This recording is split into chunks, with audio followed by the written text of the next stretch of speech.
Assalamualaikum warahmatullahi wabarakatuh. Waalaikumsalam.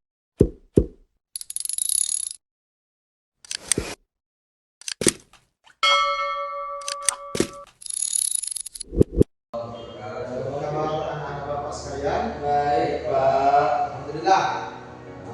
Pada perjumpaan ini kita akan menyambung materi kita yang lalu, yang di pekan lalu. Pada hari ini kita akan bermateri tentang yang namanya beriman kepada Allah dan Allah. Beriman kepada Allah.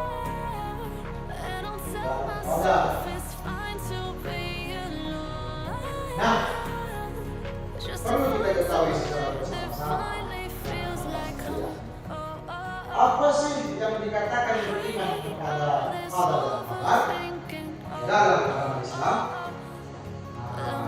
Beriman kepada Qadar dan Qadar artinya bahwasanya menerima atau mempercayai ketetapan dari Allah Subhanahu wa Ta'ala, yang dimana ketetapan ini tidak bisa diubah oleh siapapun. Tidak bisa diubah. Namanya juga ketetapan Allah Subhanahu wa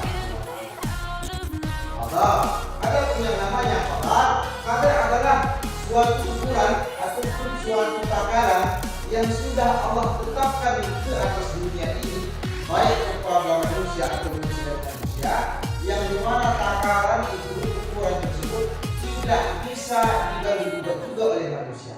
Namun hal itu Allah tetapkan sebelum hal itu akan terjadi. Apa contohnya, Pak? Contohnya seperti mati. Mati, ada yang baru lahir meninggal, ada yang umur 25 tahun meninggal, ada yang umur 36 tahun, 63 tahun, 64 tahun meninggal. Itu apa namanya, Pak? Itulah namanya yang kita sebut dengan qadar. Itu namanya ketentuan Allah Subhanahu wa Ta'ala yang tidak bisa kita berubah, tidak bisa kita otak-atik.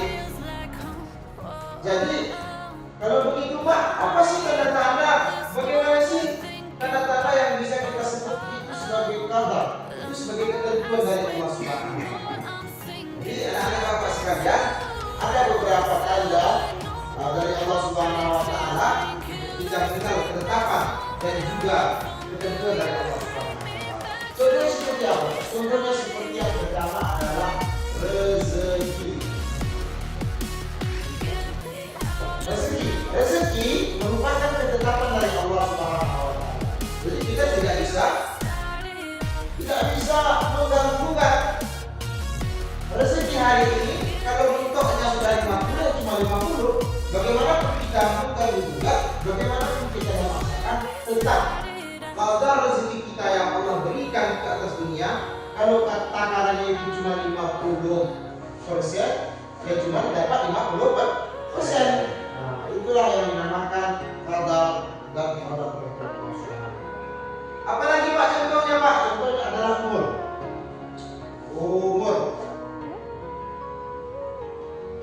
manusia. Umur manusia juga sedemikian, merupakan ketetapan, ketentuan dari Allah. Seperti yang telah Bapak jelaskan tadi, umur manusia juga merupakan ketetapan Allah. Jadi dalam Al-Quran, ajaluhum la yasta'khiruna wa la yastaqdimun. Kalau sudah datang yang namanya ajal, manusia tidak bisa la yastaqdimun, tidak bisa mempercepat, wa la yasta'khirun juga tidak bisa memperlambat. Jadi kalau nanti ada orang yang depresi, dia cepat mati, terus dia membuat sesuatu yang dilarang oleh Allah Subhanahu wa Ta'ala, dia cepat mati. Kalau belum ajalnya, kalau belum kadar ketentuan umurnya, kontraknya umurnya di dunia berapa belum sampai, maka coba bunuh diri pun tidak akan bisa. Itu namanya kadar ketentuan Allah Subhanahu wa Ta'ala. Jadi apa saja sifat dalil yang memang membuatkan kita itu harus percaya, harus beriman kepada Allah. Dalam Al-Quran, di Quran surah Al-Hadid ayat 22, yang dimana mana artinya tidak ada suatu musibah di dunia ini dan juga kepada manusia yang akan menimpanya kecuali hal tersebut sudah Allah tuliskan di dalam. Jadi seluruh apapun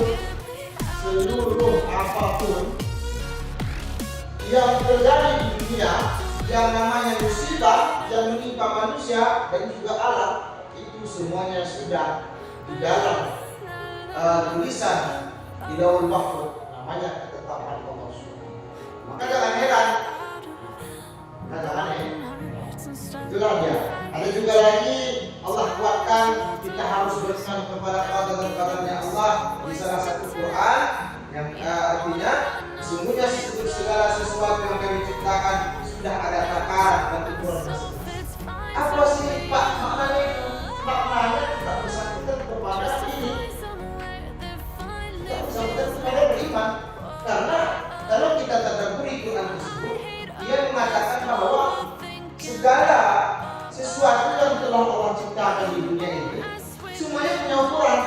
Manusia dia ada ukuran umurnya. Apalagi Allah ciptakan manusia punya ukuran umur. Allah ciptakan bumi punya ukuran umur. Allah ciptakan hewan punya ukuran umur, bukan manusia saja.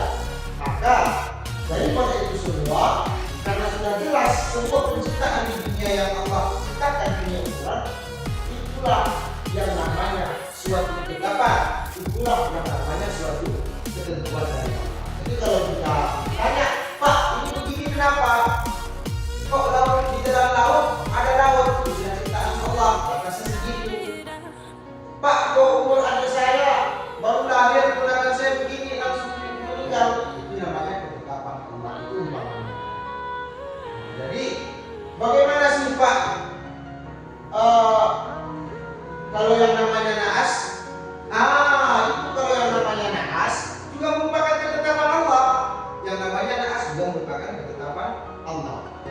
Jadi istilah bahasa sekarang, hari naas atau tanggal naas tidak ada di kalender.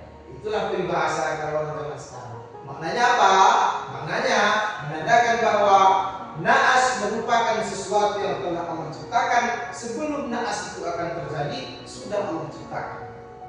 Makanya kalau memang harinya siang hari Selasa, ya hari Selasa kita nggak akan tahu Selasa yang mana, cuma sudah tentu di hari Selasa. Cuma kita nggak tahu Selasa yang mana. Yang pastinya ini akan terjadi. Itulah namanya qada dan qadar. Seperti meninggal juga merupakan ketetapan. Jadi itu dia.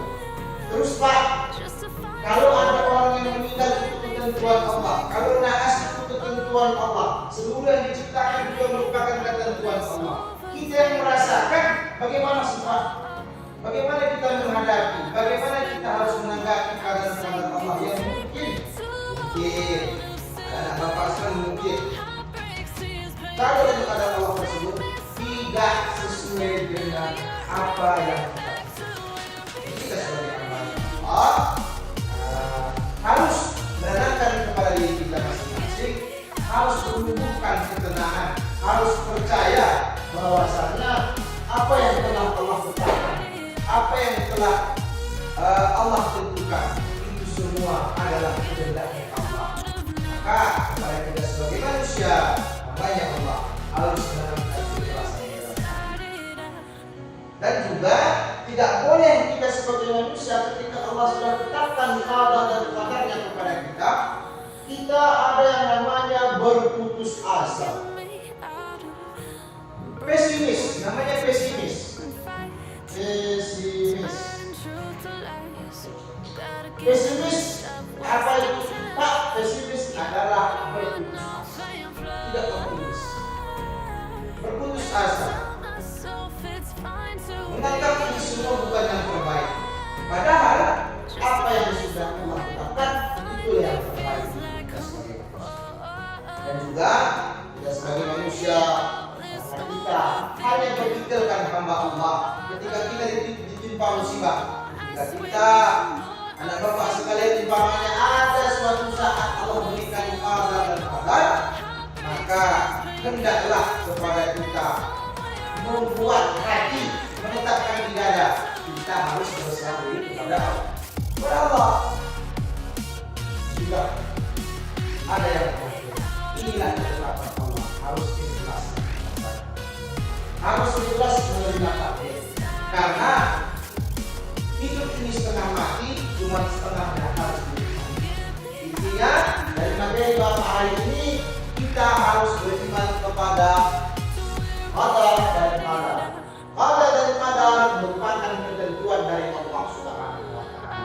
Baik dari segi umur, dari segi rezeki, dari segi hari sial atau musibah ataupun lain sebagainya. Karena Allah Subhanahu wa taala telah menetapkan di dalam Al-Qur'an, di dalam surat At-Takwir dan juga surat Al-Hadid bahwasanya semua yang kami ciptakan, semua yang terjadi di dunia ini sudah kami catat. Di mana Pak dicatat? Di Lauhul Mahfuz. Di Lauhul Mahfuz. Di Lauhul Mahfuz. Jadi ketentuannya sudah dari Allah Subhanahu. Mungkin ada dari murid-murid Bapak yang ditanya. Boleh? Jodoh. Jadi ada pertanyaan dari murid Bapak, saya Bapak apresiasi sekali tentang bagaimana Pak, jodoh itu tentu atau bukan? Jodoh, namanya jodoh.